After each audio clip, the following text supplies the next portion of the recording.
Welcome students. आज का हमारा टॉपिक है मेथड्स ऑफ लाइटिंग।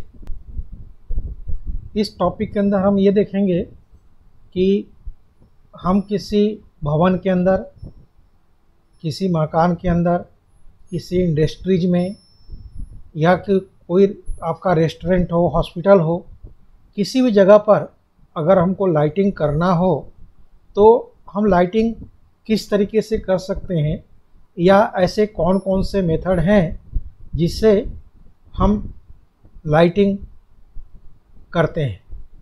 तो इस टॉपिक के अंदर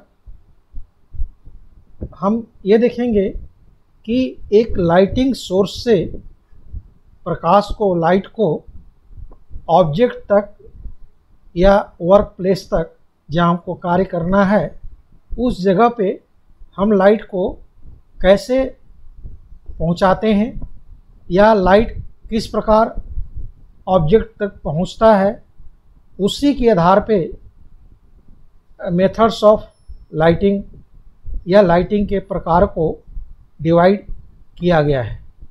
तो इस तरीके से एक परफेक्ट लाइटिंग, एक उचित प्रकार की प्रकाश व्यवस्था किसी भी इंडस्ट्रीज में, किसी भी वर्कशॉप के अंदर कार्य करने के लिए आवश्यक होता है। और अगर सही तरीके से लाइटिंग है तो उस इंडस्ट्रीज में, उस वर्कशॉप के अंदर जो आपका प्रोडक्शन जो होता है वो प्रोडक्शन बढ़ जाता है और किसी प्रकार की दुर्घटना की संभावना नहीं होती।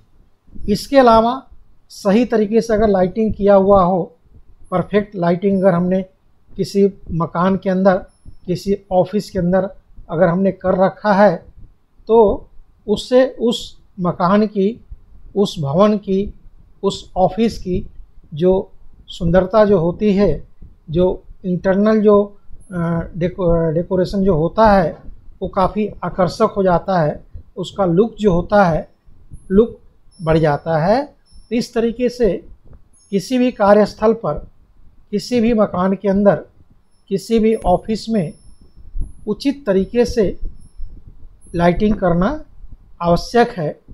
और इस मेथड्स के अंदर हम 5 प्रकार से लाइटिंग करते हैं, जिसमें पहला आता है आपका डायरेक्ट लाइटिंग, दूसरा आता है सेमी डायरेक्ट लाइटिंग, तीसरा आता है इनडायरेक्ट लाइटिंग और चौथा आता है सेमी इनडायरेक्ट लाइटिंग। और एक पांचवा और आखिरी जो लाइटिंग मेथड होता है वो होता है जनरल लाइटिंग। इन्हीं 5 में से किसी भी एक विधि के द्वारा हम किसी भी इंडस्ट्रीज के अंदर, किसी भी वर्कशॉप के अंदर, किसी भी मकान के अंदर, ऑफिस के अंदर या भवन के अंदर लाइटिंग करते हैं। अब इसमें सबसे पहले हम देखते हैं कि मेथड्स ऑफ लाइटिंग या किसी भवन के अंदर, किसी मकान के अंदर, किसी ऑफिस के अंदर या किसी वर्क प्लेस पर जहाँ हमको कार्य करना है उस जगह पर लाइटिंग क्यों आवश्यक है। या कहीं कोई इंडस्ट्रीज है, उस इंडस्ट्रीज में अगर रात्रिकालीन शिफ्ट में वहाँ कर्मचारी कार्य कर रहे हैं तो उस कार्यस्थल पर पर्याप्त लाइटिंग होना आवश्यक है, जिससे उस इंडस्ट्रीज का जो प्रोडक्शन हो वो प्रोडक्शन सही तरीके से हो, किसी प्रकार का एक्सीडेंट न हो और न ही कर्मचारी को कार्य करने में किसी प्रकार की कठिनाई हो। इस तरीके से हम देखते हैं कि किसी भवन या मकान के अंदर जो व्यक्ति रह रहा है, निवास कर रहा है, उस भवन के अंदर में, मकान के अंदर में सही तरीके से लाइटिंग होना आवश्यक है। क्योंकि एक प्रभावकारी और आरामदायक लाइटिंग ही व्यक्ति को सही तरीके से कार्य करने के लिए उपयुक्त हो सकता है। तो इस तरीके से लाइटिंग मेथड को लाइटिंग फोकस के आधार पर, या हम ऐसा भी कह सकते हैं कि जो लाइटिंग फिक्सर्स जो होते हैं उसको अरेंजमेंट के आधार पर हम इसे 4-5 भागों में हमने इसे डिवाइड किया है, जिसमें पहला आता है डायरेक्ट लाइटिंग, दूसरा आता है सेमी डायरेक्ट लाइटिंग, तीसरा आता है जनरल लाइटिंग, चौथा आता है सेमी इनडायरेक्ट लाइटिंग और पांचवा आता है इनडायरेक्ट लाइटिंग। इस तरीके से हम 5 तरीके से किसी कार्यस्थल के ऊपर, किसी मकान के ऊपर या किसी भवन के अंदर हम क्या कर सकते हैं, लाइटिंग अरेंजमेंट कर सकते हैं। तो इस तरीके से जो लाइटिंग अरेंजमेंट करने के लिए जो लाइट फिक्सर का जो हम इस्तेमाल करते हैं, उस लाइट फिक्सर का बहुत सारे रोल होते हैं और उसमें एक अहम रोल क्या रहता है उसका, कि जो बल्ब है, जो लाइटिंग सोर्स है, उस लाइटिंग सोर्स को सही तरीके से होल्ड करना। दूसरा उसका फंक्शन क्या रहता है, प्रोटेक्ट द बल्ब, बल्ब को सुरक्षा प्रदान करना। और तीसरा अहम और प्रमुख जो फिक्सर का जो फंक्शन जो होता है वो होता है जो यूजर है उस यूजर को इलेक्ट्रिक शॉक से बचाना और लाइटिंग सोर्स के द्वारा डायरेक्ट लाइट को ऑब्जेक्ट तक या वर्किंग पैलेस तक पहुंचाना। तो इस तरीके से हमने देखा कि एक परफेक्ट लाइटिंग क्यों आवश्यक है और कितने प्रकार से हम लाइटिंग सिस्टम अरेंज कर सकते हैं। तो उसमें जो पहला जो मेथड है वो है डायरेक्ट लाइटिंग। डायरेक्ट लाइटिंग का मतलब है कि जो लाइट जो होगा, जो प्रकाश जो होगा, वो लाइटिंग सोर्स से जो वर्किंग प्लेस है या जो आपका वर्क पैलेस है, जो ऑब्जेक्ट है, उस ऑब्जेक्ट तक डायरेक्ट लाइट पहुंचता है। तो इस डायरेक्ट लाइटिंग सिस्टम में 90 to 100% जो लाइट जो होता है वो लाइट डाउनवर्ड डायरेक्शन में आता है, यानी आपके वर्किंग सरफेस पे आएगा जहां आपको वर्क करना है। और 0 to 10% जो लाइट जो होता है वो जो 0 to 10% लाइट आपको अपवर्ड डायरेक्शन में जाता है, ऊपर की ओर जाता है, या इसको हम ऐसा भी कह सकते हैं कि 10% लाइट लाइटिंग सोर्स के द्वारा क्या होता है, एब्जॉर्ब हो जाता है। और ये लाइटिंग की सबसे आसान और सरल विधि है जिससे एक लाइटिंग सोर्स के द्वारा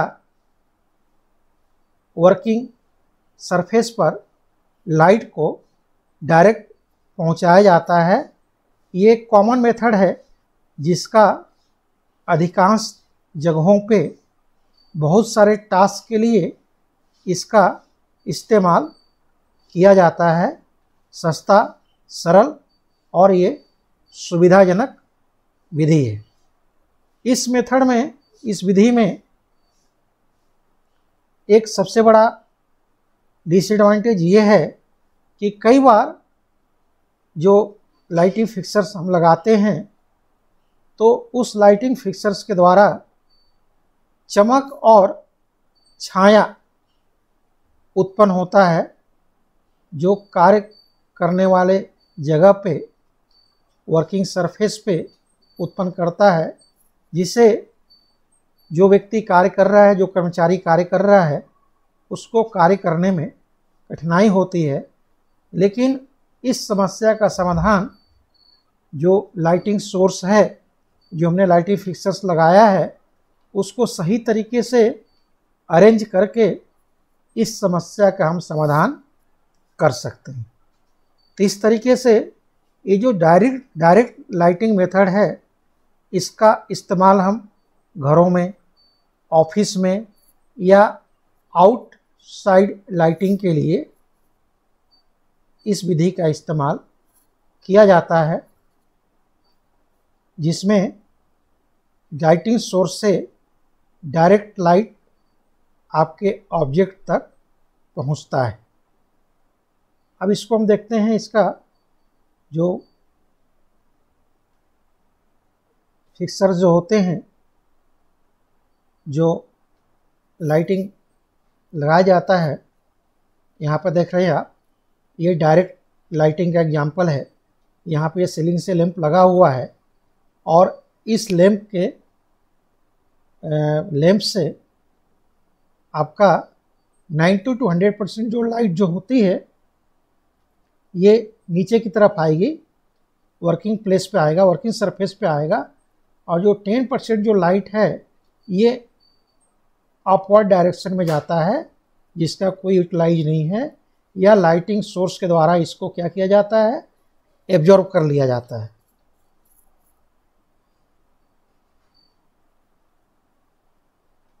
इसके बाद हम दूसरा जो देखते हैं वो मेथड है जनरल लाइटिंग। जनरल लाइटिंग क्या होता है कि इस विधि में जो लाइटिंग जो होती है, वो लाइटिंग एक समान रूप से कमरे के अंदर या जो वर्किंग पैलेस है, उस पैलेस पर एक समान रूप से चारों तरफ क्या होता है, फैलता है। और ये मेथड भी बहुत ही आसान और कम खर्चीला है, जिसको हम आसानी से किसी जगह पर, किसी घर के अंदर, किसी वर्क पैलेस के अंदर हम इस मेथड का इस्तेमाल कर सकते हैं।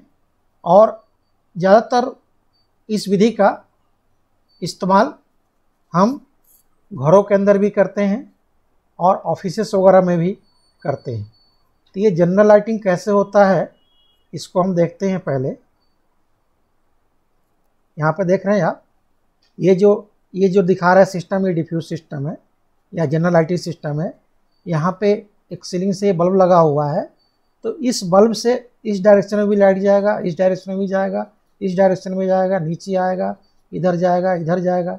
यानी हम ऐसा कह सकते हैं कि इस लाइटिंग सोर्स से चारों तरफ जो लाइट जो होगा, एक समान रूप से क्या होगा, फैलाव होगा।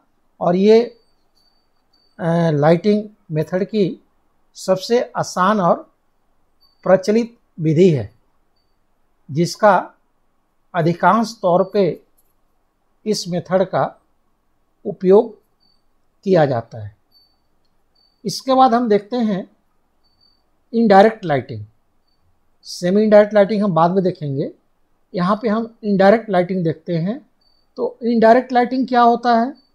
इनडायरेक्ट लाइटिंग क्या होता है कि जो लाइट जो होगा वो लाइटिंग सोर्स से डायरेक्ट वर्किंग सरफेस पे नहीं आएगा, जबकि ये जो लाइट जो होगा, ये लाइट सीलिंग से या वॉल से टकरा करके वर्किंग सरफेस पे लाइट क्या होगा, पहुंचेगा।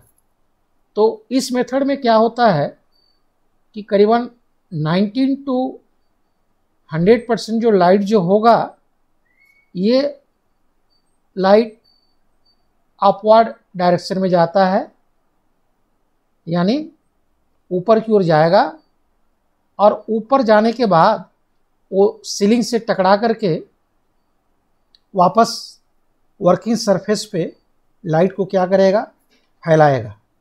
तो इस तरीके से हम देखते हैं कि जो आपका जो वर्किंग सरफेस है, या जो ऑब्जेक्ट है या जो जहाँ आपको वर्क करना है उस जगह पे नीचे की ओर डाउनवर्ड डायरेक्शन में 0 to 10% ही लाइट नीचे पहुँचता है।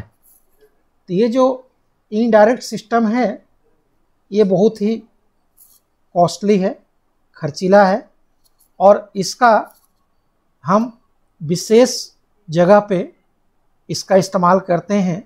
जैसे आपका फंक्शन हॉल हुआ या सिनेमा थिएटर हुआ या 3 स्टार जो होटल वगैरह जो रहते हैं, जो बार और रेस्टोरेंट वगैरह जो होते हैं, वहाँ आपने देखा होगा कि जो लाइट जो होता है वो सीलिंग में लगा होता है अंदर की ओर, या फिर दीवार के अंदर लगा होता है, और वहाँ से लाइट टकरा करके वापस सरफेस पर फैलता है। तो इस तरीके से ये जो मेथड है, ये मेथड इनडायरेक्ट लाइटिंग सिस्टम का एग्जाम्पल है, जिसका हम इस्तेमाल hotel, club, restaurant, cinema theatre और फंक्शन हॉल वगैरह में करते हैं। इसके बाद हम देखते हैं semi indirect system. Semi indirect system में क्या होता है कि जो 60 to 90% जो लाइट जो होगा, ये लाइट आपका सीलिंग से रिफ्लेक्ट हो करके या वॉल से रिफ्लेक्ट हो करके रूम के अंदर क्या होगा, फैलेगा। सेमी इनडायरेक्ट लाइटिंग में 60 to 90% जो लाइट जो होगा वो आपका अपवर्ड डायरेक्शन में जाएगा, ऊपर की ओर जाएगा, और 40 से 10% जो लाइट जो होता है वो डाउनवर्ड डायरेक्शन में जाता है, यानी वर्किंग सरफेस पे जाता है। तो इस तरीके से ये इस लाइटिंग का इस्तेमाल हम इनर डेकोरेटिव पर्पज़ के लिए किया जाता है। जैसे कि शादी वगैरह में फंक्शन हॉल वगैरह जो होते हैं, डेकोरेटिंग पर्पज़ के लिए इस लाइटिंग का इस्तेमाल किया जाता है। और ये मेथड भी जो है ये काफ़ी कॉस्टली होता है, खर्चीला होता है, जिसको हम केवल डेकोरेटिव पर्पज़ के लिए ही इसका हम इस्तेमाल करते हैं। तो इस तरीके से हमने डायरेक्ट लाइटिंग देखा, जनरल लाइटिंग देखा, इनडायरेक्ट लाइटिंग देखा और सेमी इनडायरेक्ट लाइटिंग देखा। अब हमारा एक मेथड इसमें और होता है, और वो होता है semi direct lighting. Semi direct lighting जिसमें 60 to 90% जो लाइट जो होती है, ये 60 to 90% लाइट वर्किंग सरफेस पर पड़ेगा, यानी आपका डाउनवर्ड डायरेक्शन में जाएगा, और 40 से 10% जो लाइट जो होगा ये अपवर्ड डायरेक्शन में जाएगा, ऊपर की ओर जाएगा, जिसका कोई यूटिलाइज नहीं होता। और इस विधि का उपयोग ऑफिस, हॉस्पिटल, रिसेप्शन रूम इत्यादि में किया जाता है, और यह विधि डायरेक्ट लाइटिंग का ही एक रूप है। तो इस तरीके से हमने 5 मेथड देखा लाइटिंग मेथड के, जिसमें पहला था आपका डायरेक्ट मेथड, दूसरा सेमी डायरेक्ट मेथड, तीसरा है इनडायरेक्ट लाइटिंग, चौथा है सेमी इनडायरेक्ट लाइटिंग, और पांचवा है वो है आपका जनरल लाइटिंग। तो यहाँ पे डायग्राम से भी देख रहे हैं, ये डायरेक्ट मेथड है, ये इनडायरेक्ट मेथड है। यहाँ पे ये जो आपके लाइटिंग फिक्सर्स लगे हुए हैं, बल्ब लगे हुए हैं, और यहाँ से ये लाइट ऊपर की ओर जाएगा और वहाँ से टकरा करके फिर नीचे आएगा, ये इनडायरेक्ट हुआ। सेमी डायरेक्ट में यहाँ पे रिफ्लेक्टर लगा हुआ है, तो लाइट का कुछ भाग ऊपर की ओर जाएगा, कुछ नीचे आएगा रिफ्लेक्टर से टकरा करके। ये सेमी इनडायरेक्ट लाइटिंग है जिसमें रिफ्लेक्टर नीचे है और ऊपर बल्ब लगा हुआ है और उससे टकरा करके लाइट पहुंचेगी। और ये आपका जनरल लाइटिंग है जिसमें चारों तरफ एक समान रूप से जो लाइट जो होता है वो लाइट फैलता है, लाइट का प्रसार होता है। इस तरीके से हमने आज के टॉपिक में देखा कि मेथड्स ऑफ लाइटिंग, कितने तरीके से हम लाइटिंग हम अरेंज कर सकते हैं। और क्योंकि एक अच्छा लाइटिंग किसी वर्क पैलेस की, किसी भवन की, किसी ऑफिस की सुंदरता जो होता है उसको बढ़ा देता है और कार्य करने वाले कर्मचारी को कार्य करने में सहायक होता है, मदद करता है। इस तरीके से हम इसके आगे टॉपिक में देखेंगे कि लॉ ऑफ इल्यूमिनेशन के नियम कौन कौन से हैं। धन्यवाद।